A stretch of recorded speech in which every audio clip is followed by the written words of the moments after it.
हाय नमस्ते आदाब सत श्री अकाल, की हाल चाल, कैसे आप लोग। मैं कुलदीप भंडारी स्वागत करता हूं आपका नेक्स्ट टॉपर्स के इस अमेजिंग से प्लेटफॉर्म पे जहां पे हम बनाते हैं देश का भविष्य। तो यार आज हम बात करने वाले हैं स्ट्रेट लाइन के रैपिड रिवीजन की। रैपिड रिवीजन जैसे कि आप लोगों को पता है एक ऐसी सीरीज है जिसमें मैं 15 से 20 मिनट में आपका पूरे के पूरे चैप्टर के कॉन्सेप्ट और कुछ इंपॉर्टेंट क्वेश्चंस आपको यहां पे करवाता हूं और 5 इंपॉर्टेंट क्वेश्चंस आप लोगों के लिए होमवर्क के लिए देता हूं जो कि आपके एग्जाम में आने के पूरे चांसेस है। तो बढ़ते सेशन में आगे बिना किसी देरी के साथ, बाकी अगर आपको इस सेशन का मेरा डिटेल्ड वन शॉट वीडियो देखना है तो इसी वीडियो के डिस्क्रिप्शन में आप लोगों को वो लिंक मिल जाएगा।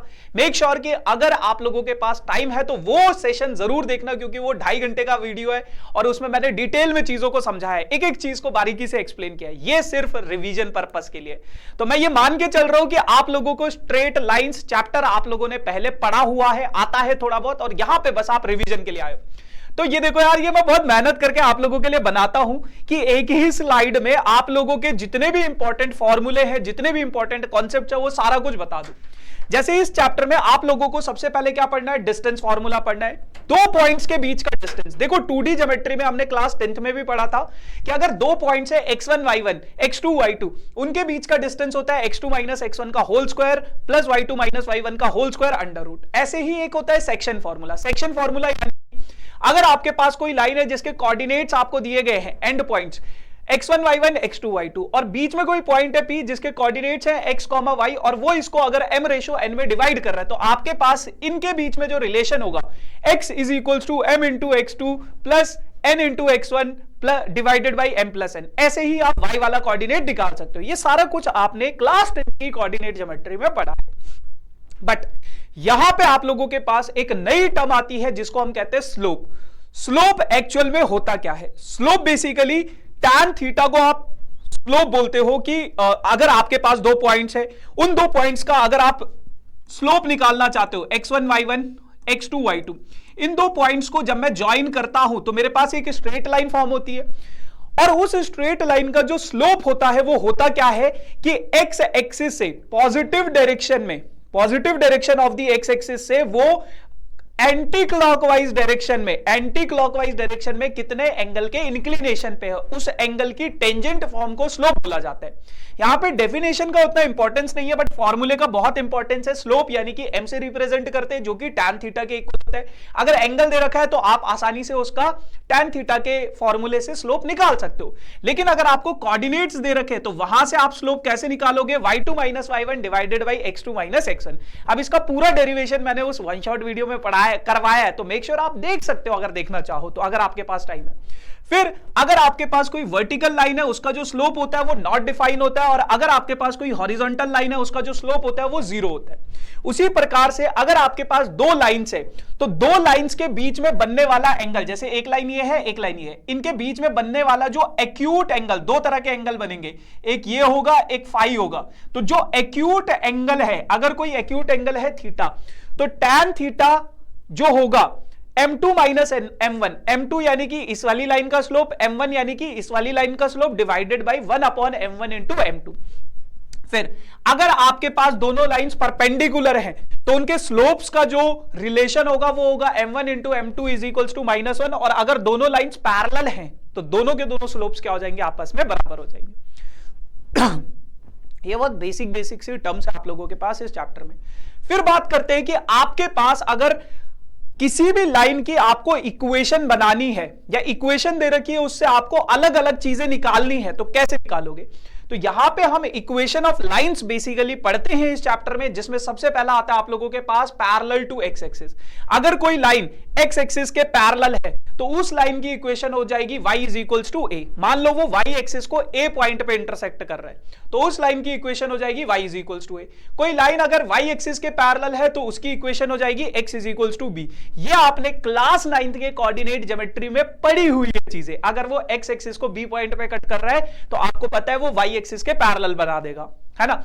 लेकिन अगर मान लो आपको कहीं पे एक पॉइंट दे रखा है x1 y1, आपको कहीं पे एक पॉइंट दे रखा है x1 y1 और स्लोप दे रखा है उस लाइन का, तो उस लाइन की इक्वेशन आप कैसे बनाओगे? इस फॉर्मूले से y माइनस y1, y1 की वैल्यू आपको पता होगी m into x minus x1, x1 की वैल्यू आपको पता होगी और m की वैल्यू आपको पता होगी। जब आप वैल्यू सब्स्टिट्यूट करोगे तो आप लोग आसानी से इक्वेशन बना सकते हो।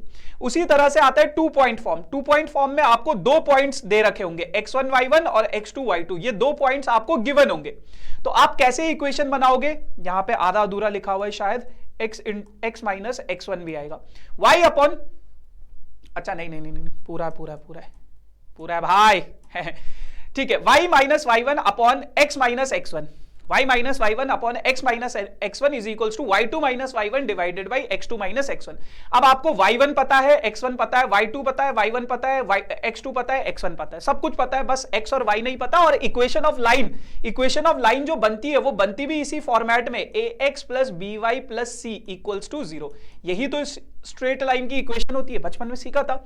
फिर आपके पास आता है बेटा स्लोप इंटरसेप्ट फॉर्म। मान लो कोई लाइन y एक्सिस को कट कर रही है किसी पॉइंट पे c पे, तो y is equals to mx plus c हो जाएगा। x एक्सिस को कट कर रही है किसी पॉइंट d पे, तो y is equals to m bracket के अंदर x माइनस d हो जाएगा। और एक होता है बेटा आखिरी में स्लोप इंटरसेप्ट फॉर्म। अगर कोई लाइन x एक्सिस को a पॉइंट पे और y एक्सिस को b पॉइंट पे इंटरसेक्ट कर रही है इस तरीके से, तो जो स्लोप इंटरसेप्ट फॉर्म होता है वो होता है x upon a plus y upon b is equals to 1। इस तरीके से आप लोग स्लोप इंटरसेप्ट की फॉर्म से इक्वेशन ऑफ लाइन बना सकते हो। फिर आखिरी में दो बहुत प्यारे प्यारे टॉपिक्स है, distance between a point and a line. कोई पॉइंट दे रखा है और कोई लाइन की इक्वेशन दे रखी है, इनके बीच का जो परपेंडिकुलर डिस्टेंस है वो क्या होता है? a x1 plus b y1 plus c। अब देखो इस लाइन की इक्वेशन आपको दे रखी होगी ax plus by plus c equals to 0, है ना। और पॉइंट आपके पास गिवन होगा x1 कॉमा y1, ये भी आपके पास गिवन होगा। तो इस फॉर्मूले से आप ये डिस्टेंस निकाल सकते हो। मान लो आपके पास कोई दो पैरेलल लाइन है, ax plus by plus c1 equals to 0, और दूसरी इक्वेशन है आपके पास ax plus by plus c2 equals to 0, है ना।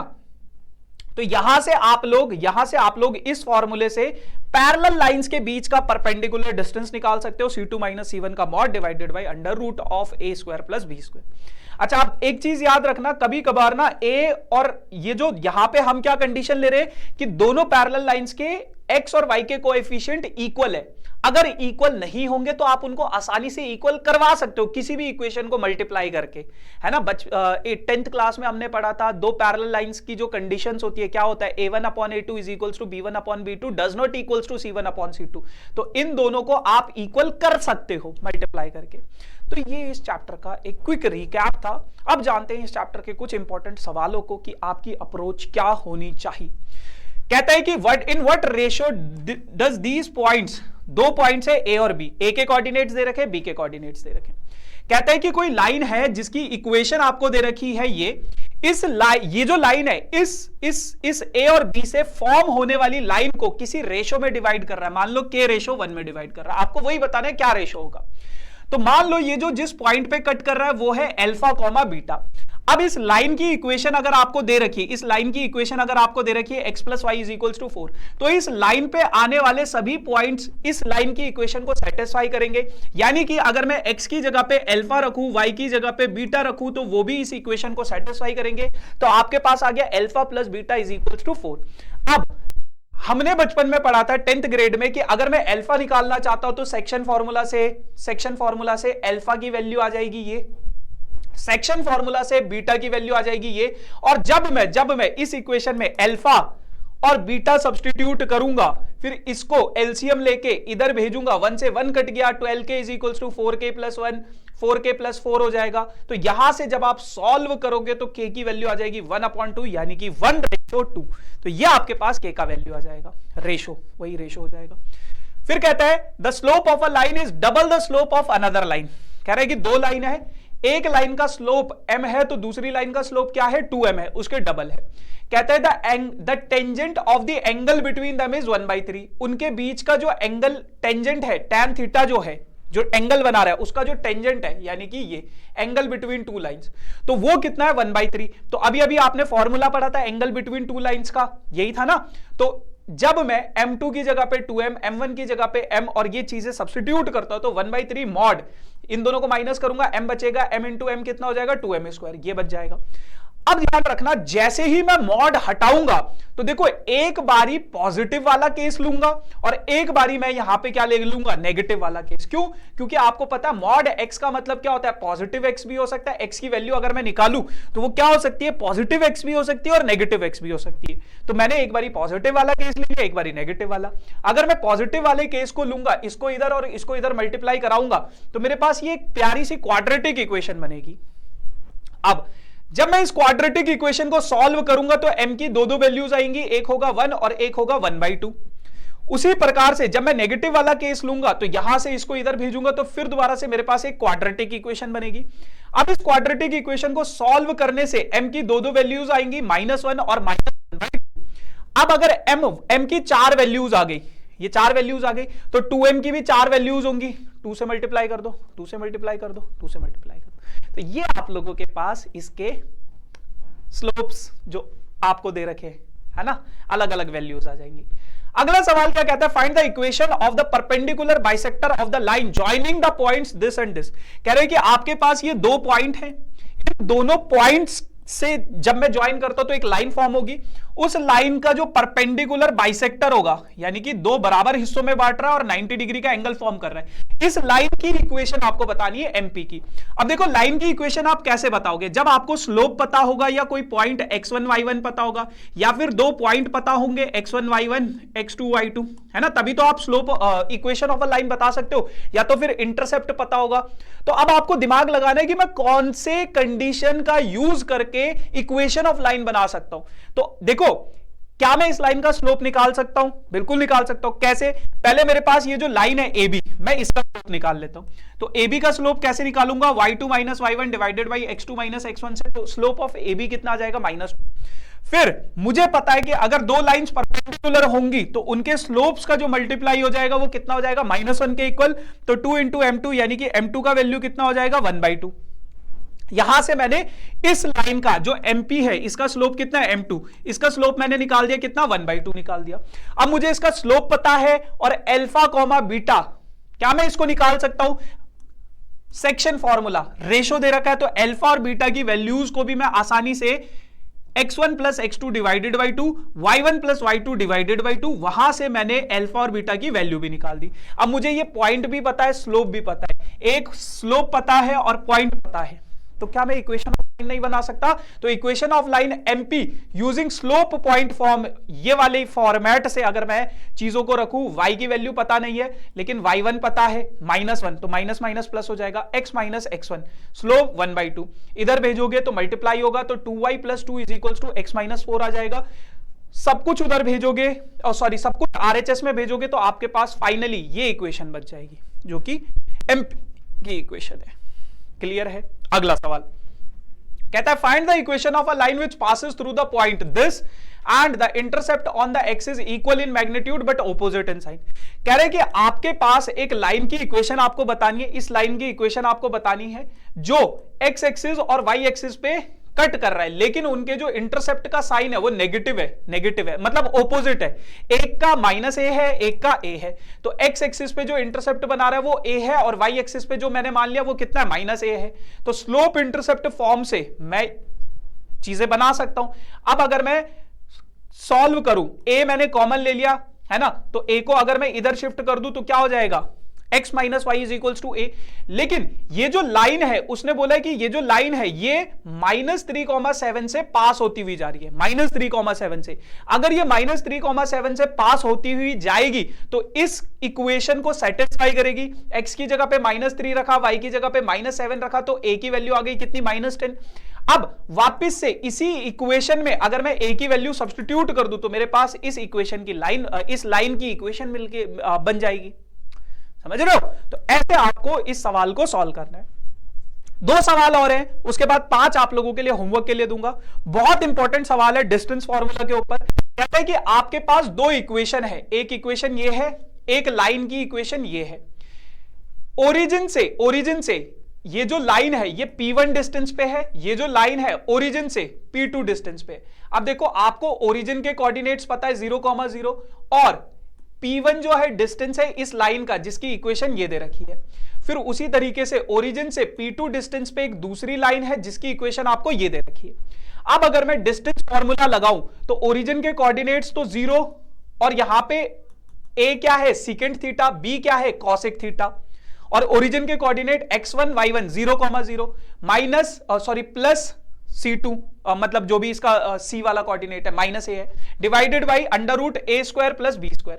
जब मैं इसको थोड़ा सॉल्व करूंगा सेकेंड स्क्वायर थीटा की जगह पे ये और कॉसेक स्क्वायर थीटा की जगह पे 1/sin स्क्वायर थीटा, एलसीएम लेंगे क्रॉस मल्टीप्लाई कराएंगे तो cos square theta plus sign square theta 1 होता है तो ये चीज बच जाएगी। तो ये अगर मैं इसको ऊपर भेजूंगा तो A cos theta sin theta आपके पास बच जाएगा। अब उसी तरीके से P2 डिस्टेंस निकाला, वैल्यूज को सब्स्टिट्यूट किया, फिर दोबारा से ओरिजिन के कोऑर्डिनेट 0,0 है तो वो सब्स्टिट्यूट किया, फिर यहां से मेरे पास P2 की वैल्यू भी आ गई। अब आपके पास LHS में क्या है 4P1 का स्क्वायर प्लस P2 का स्क्वायर। क्या इस 4 को मैं ऐसे 2P1 का होल स्क्वायर लिख सकता हूं? बिल्कुल लिख सकता हूं क्योंकि 2 का स्क्वायर 4 हो जाएगा, P1 स्क्वायर। अब मैं अगर P1 की वैल्यू सब्स्टिट्यूट करूं A cos theta sin theta, P2 की वैल्यू सब्स्टिट्यूट करूं ये A 2 cos theta sin theta, इसका किसका आइडेंटिटी होता है sin 2 थीटा का, तो इसकी जगह पे ये लिख दिया, ये एज इट इज। अब अगर मैं अंदर मल्टीप्लाई करूं तो ये हो जाएगा A square sine square theta, A square cos square theta, A square दोनों से कॉमन ले लिया तो sine square 2 theta cos square 2 theta. अब sine square x plus cos square x अगर एंगल सेम होता है और ये आपको एंगल सेम है sine square theta plus cos square theta, identity क्या है 1, तो A स्क्वायर इंटू 1 क्या हो जाएगा A स्क्वायर। और अगर आप देखोगे तो RHS में आपको क्या ही प्रूफ करना था, A स्क्वायर के इक्वल ही तो इसे प्रूफ करना था। तो ऐसे आप अपने इस सवाल को सॉल्व करोगे। क्लियर है, बहुत बढ़िया। एक सवाल जो बहुत ज्यादा इंपॉर्टेंट है आप लोगों के पास, कहता है क्या, कहता है कि भैया 2 लाइन है आपके पास, एक ये जो व्हाइट कलर में दिख रही और बीच में एक लाइन है। ये जो लाइन है ये इन दोनों लाइंस पे इक्वली इंक्लाइंड है। इक्वली इंक्लाइंड का मतलब दोनों लाइन से जो एंगल बनेगा इसका θ1 θ2 वो आपस में क्या है बराबर है। इस लाइन की इक्वेशन आपको दे रखी है, इस लाइन की इक्वेशन आपको दे रखी है, इस लाइन की इक्वेशन भी आपको दे रखी है। अब आपको बेटा y is equals to mx plus c, y is equals to mx plus c इस फॉर्मेट में चेंज करना है सभी इक्वेशन, सभी लाइन को। जैसे y is equals to m into x plus c, तो यहां से मुझे इसका स्लोप पता चल जाएगा 3। अगर मैं 2 को इधर भेज दूं तो 1/2x प्लस 3/2, तो y is equals to m into x plus c, तो इसका स्लोप भी पता चल जाएगा 1/2। इसका स्लोप क्या है m ही रहेगा। अब मुझे तीनों लाइंस के स्लोप पता चल गए तो आपको पता है ये एंगल अगर बराबर है तो इनका tan θ1 is equals to tan θ2 भी बराबर होगा। एंगल बिटवीन 2 लाइंस का फॉर्मूला लगाओगे, इसका स्लोप है ना m2 इंटू m1, सबके स्लोप्स अगर मुझे पता है तो tan थीटा का जो फॉर्मूला होता है एंगल बिटवीन 2 लाइंस का, उसमें अगर वैल्यूज को सब्स्टिट्यूट करोगे तो ये आ जाएगा। अब यहां पे दोनों तरफ मॉड है, मैं एक मॉड को हटा के प्लस माइनस साइन दोनों साइन लूंगा ना, पॉजिटिव भी और नेगेटिव भी। तो एक बार मैंने अपनी इस इक्वेशन को थोड़ा सा रिड्यूस करके पॉजिटिव साइन लिया, एक बार अपनी इस इक्वेशन को थोड़ा सा सॉल्व करके नेगेटिव साइन लिया। जब मैं पॉजिटिव साइन लेता हूं तो ये क्वाड्रेटिक इक्वेशन बनती है कुछ ऐसी, और m स्क्वायर की वैल्यू आ जाती है -1। तो m की वैल्यू यहां से क्या हो जाएगा √(-1) जो कि एक इमेजिनरी नंबर है। तो स्लोप कभी भी इमेजिनरी नहीं हो सकता, वो रियल नंबर की फॉर्म में कुछ आएगा।